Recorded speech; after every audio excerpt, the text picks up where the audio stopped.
Alhamdulillah, Alhamdulillah wahda wassalam salatu ala man la nabiyya ba'd ma ba'd. Rabbi shrah li sadri wa yassir li amri wa hlul 'uqdatam min lisani yafqahu qawli. Assalamu alaikum warahmatullahi wabarakatuh. என்னுடைய பெயர் நஸ்ரீன் ஃபாத்திமா.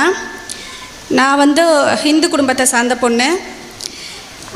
எப்படின்னா அப்பா ஒரு வருஷம் கூட விடாமல் வருஷம் பழனிக்கு நடந்தே போயிடுவாங்க.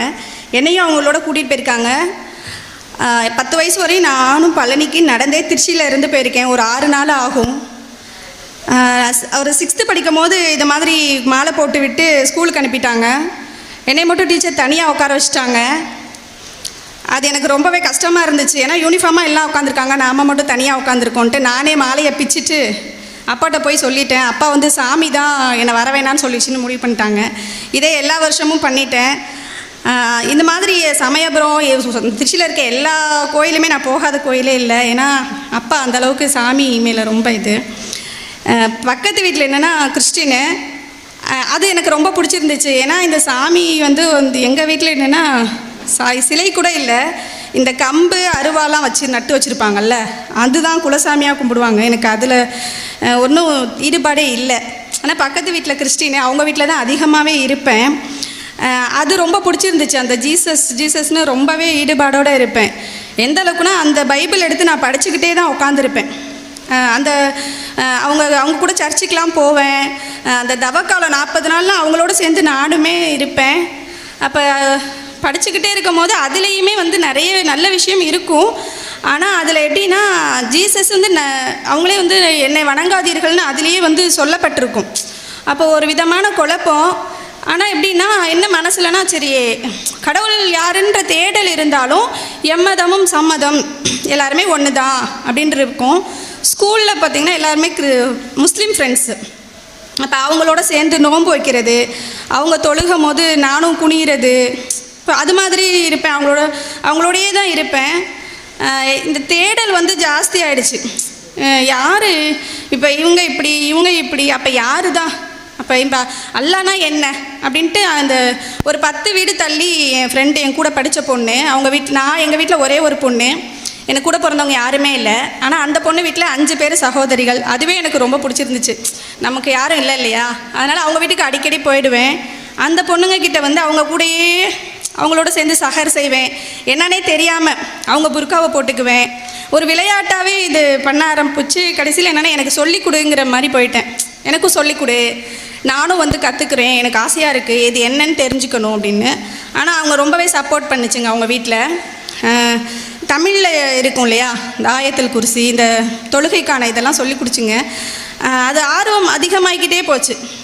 ஆர்வம் அதிகமாகி என்ன ஆரம்பிச்சிட்டுன்னா அதை ஃபுல்லாகவே சீக்கிரமாகவே கற்றுக்க ஆரம்பிச்சிட்டேன். ஏன்னா அல்லா கொடுத்துட்டான்.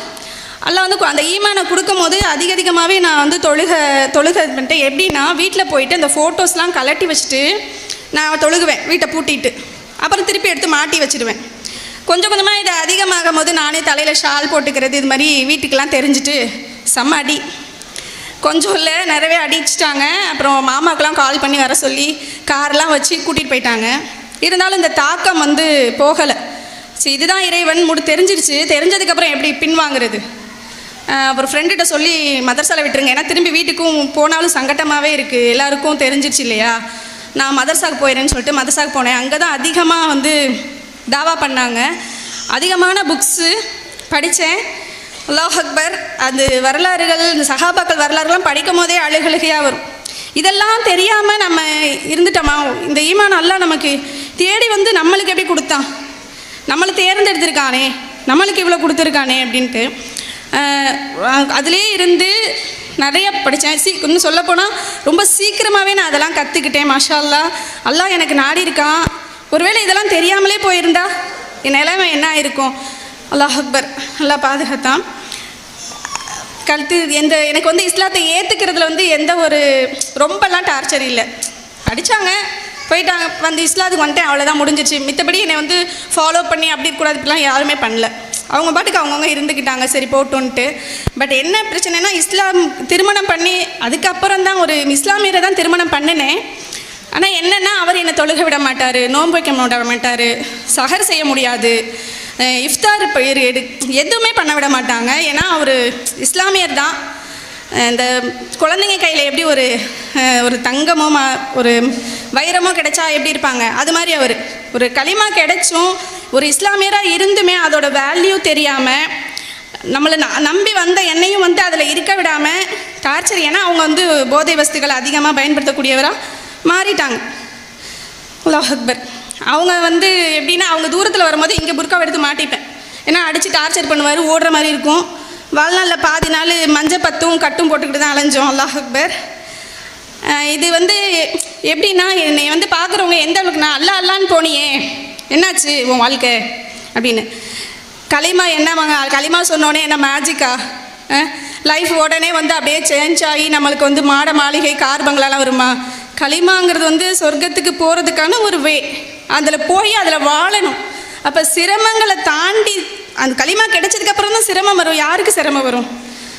சிரமம் வருதுனாலே நம்ம வந்து ஒரு கரெக்டான பாதையில் போகிறோன்னு தானே அர்த்தம். அல்லாஹ் வந்து இந்த வாழ்க்கை வந்து எனக்கு கொடுத்தது வந்து எனக்கே வந்து தோண ஆரம்பிச்சிச்சு, என்ன நம்மளை இல்லை அல்லாஹ் வந்து நம்மளை இப்படி ரொம்ப சோதிக்கிறானே. நம்ம இந்த ஒரே தெருவு தான்.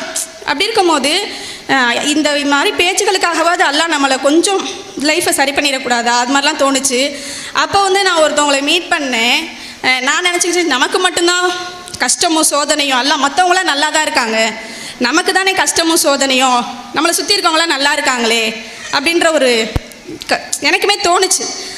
அப்போ ஒருத்தவங்களை மீட் பண்ணேன். அல்லாஹ் அந்த அம்மாவுக்கு வந்து பிரஸ்ட் கேன்சரு.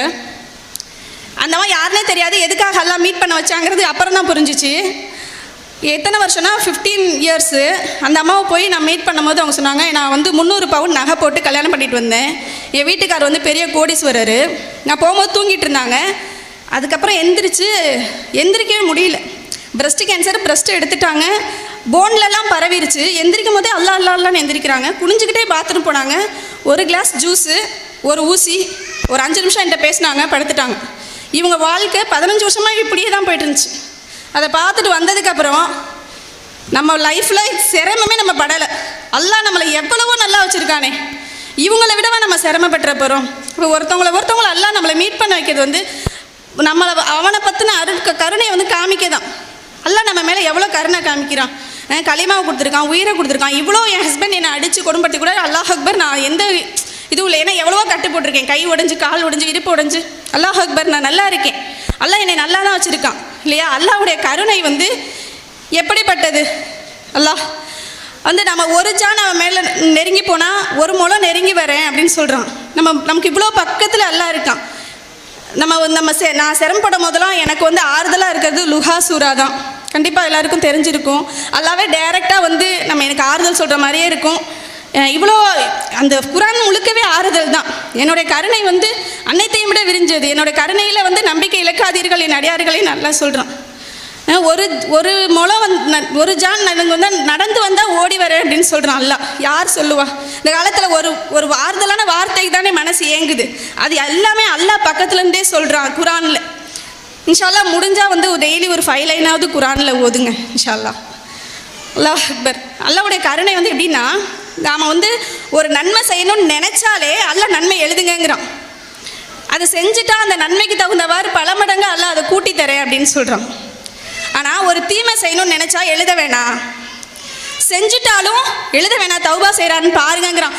யார் இப்படி செய்வா? அல்லாஹ் தவிர வேறு யார் நம்ம மேலே இவ்வளோ கருணை காட்டுவா? அல்லாஹ் அக்பர். அல்லாஹ் போதுமானவன். இவ்வளோ கருணையும் நம்ம மேலே இறக்க குணமும் உள்ள அல்லாஹ்வுக்கு அதிகமாக நன்றி செலுத்தக்கூடியவர்களாக நம்ம இருக்கணும் இன்ஷா அல்லாஹ். வாஹிர் தவானா. அல்லாஹ் அக்பர். எனக்கு என்ன பேசணும்னு தெரியல, பதட்டமாக இருக்குது. அஸ்ஸலாமு அலைக்கும் வரஹ்மத்துல்லாஹி.